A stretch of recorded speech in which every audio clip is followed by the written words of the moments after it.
What's going on YouTube? Mike here with another video, and today I wanted to do an unboxing of the iPhone SE 2020. So let's get to it.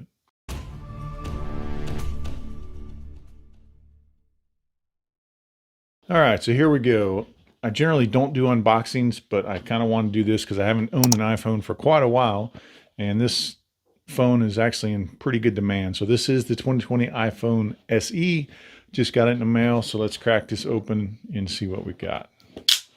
So this is actually the first iPhone that I've had for over a year, and this would actually be the smallest iPhone I've owned for a long time, not since like the iPhone 2. So we'll set that aside. And here we go. I ordered the product red, which now, if you didn't know, its proceeds generally would go to HIV research, but now they're actually taking the money and putting it toward COVID-19. Let's crack this thing open. And I went with the 128 gigabyte model. So here you go. Looks just like an iPhone 8 because it essentially is an iPhone 8. But let's see what we got inside, because this will be the first product red item I've ever bought. So I don't know if you get anything special. Looks like the packaging is red. It would be cool if there was red stickers, but nope, you get your typical white stickers, SIM card tool, and your quick start guide. So we'll set this off to the side. And here's the actual iPhone. So we'll set this here. So in the box also, you get the crappy, tiny little brick, but this will support fast charging if you've got a larger power supply. And then you get the good old earbuds.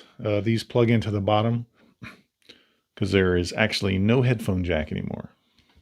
And then, of course, you get a lightning cable. So let's crack open the phone here.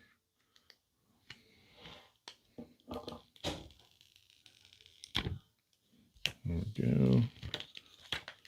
All right, so first impressions of this thing is it is small, but definitely feels good in the hand. Like I said, this is the first product red I've ever owned. So to me, it looks pretty nice. I like how the aluminum is red as well as the glass back.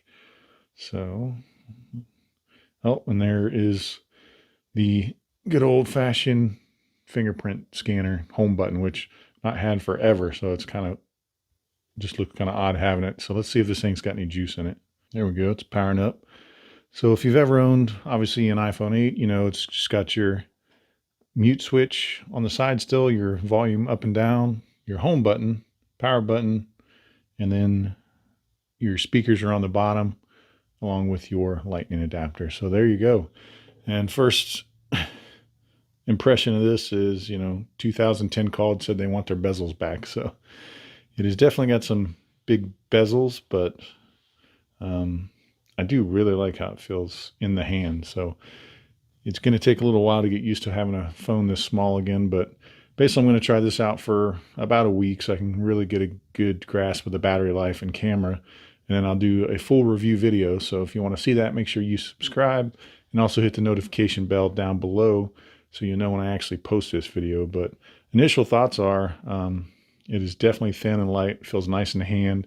I really like the color, but the main things I'm curious about is camera performance, specifically video, and then the battery. Every iPhone I've ever owned that's been the normal size or smaller size, I've never really been able to make it to the full day without having to top up. So that will be the test for me, and I'll be curious to see how the battery is on this thing. So with that, as always, I appreciate you guys watching. If you got any questions, just post it in the comments below. Anything you want me to test on this phone, then just put it in the comments and I'll do my best. So see you later.